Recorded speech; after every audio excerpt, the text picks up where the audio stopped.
राम राम दोस्तों। आज हम बात करते हैं कार्तिक मास के अध्याय तीसरा।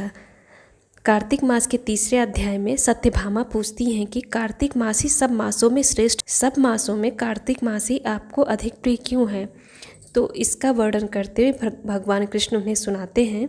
सत्यभामा ने जब पूछा कि हे स्वामीन, काल रूपधारी आपके सभी वर्ष मास दिन आदि अंग प्रत्यंग एक समान महत्व रखते हैं, अतः कार्तिक मास ही सब मासों में श्रेष्ठ क्यों है।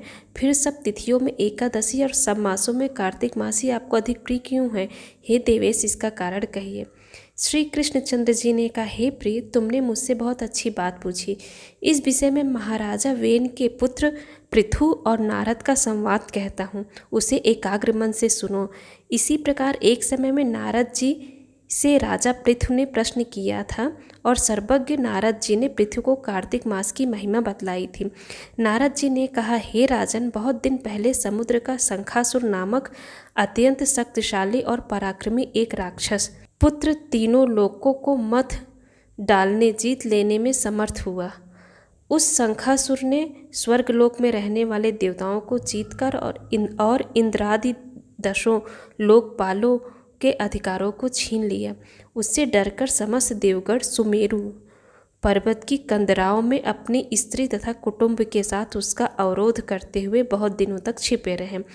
जब सब देवगण सुमेरु पर्वत की कंदराओं में आसन जमाकर निश्चिंत होकर रहने लगे, तब वह राक्षस सोचने लगा कि यद्यप मैंने सब देवताओं को जीत लिया है और इनका अधिकार छीन लिया है, तो भी ये लोग बलवान ही ज्ञात होते हैं। अतः अब हमको क्या करना चाहिए। आज मुझे ज्ञात हुआ है कि ये सब देवता वेद मंत्रों से बलवान हो रहे हैं। उनके वेदों को हर लेने से ये स्वतः बलहीन हो जाएंगे। नारद जी ने कहा, ऐसा मानकर शंखासुर विष्णु भगवान को सोते देख सत्यलोक से स्वयं उत्पन्न समस्त वेदों को चुरा लाया। जिस समय वह वेदों को चुरा रहा था, उसी समय बीजों के साथ यज्ञ मंत्र उसके डर से जल में छिप गए।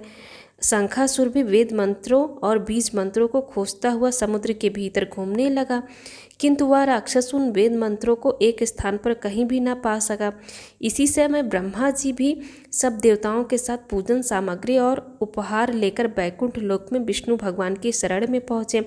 श्री विष्णु भगवान को प्रगाढ़ निद्रा से जगाने के लिए गाने बजाने तथा धूप गंध आदि को से बारंबार उनका पूजन करने लगे। उन लोगों की इस आराधना से प्रसन्न होकर विष्णु भगवान जाग उठे। उस समय देवताओं ने हजारों सूर्य के तेज सदृश देदीप्यमान विष्णु भगवान को देखा। तत्पश्चात देवताओं ने विविध सामग्री द्वारा षोडशोपचार से विष्णु भगवान का पूजन करके पृथ्वी पर दंडवत किया। तब विष्णु भगवान ने उनसे कहा, हम आप लोगों के इस कीर्तन तथा मंगल गान से प्रसन्न हैं। आप लोग अपना अभीष्ट वर मांगे, मैं सहर्ष दूंगा। कार्तिक शुक्ल पक्ष की एकादशी पर्यंत प्रातः काल में जो सज्जन आप लोगों के समान कीर्तन और मंगल करेंगे, वे हमारे अति प्रिय होंगे और शरीर त्याग करने पर बैकुंठ में आएंगे। यह जो पाद्य, अर्घ्य, आचमन और जल आदि सामग्री आप लोग हमारे लिए लाए हैं, वे सब अनंत गुणों वाली होकर आप लोगों को आनंदित करेंगी। जो शंखासुर सब वेदों को चुरा ले गया है, वे सब समुद्र में है। मैं उस सागर के दुष्ट पुत्र को मारकर ले आता हूँ।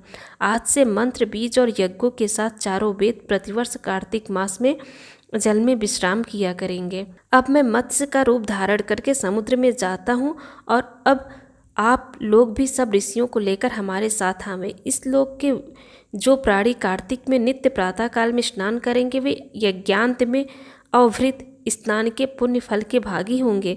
जो कार्तिक में स्नान और व्रत किया करेंगे, हे इंद्र, उनको तुम मेरे लोक में पहुंचा दिया करो। हे देवेंद्र, मेरी आज्ञा से उन प्राणियों को सब आपत्तियों से बचाते रहना। हे वरुण, तुम उन्हें पुत्र पौत्रादि संतान देते रहना।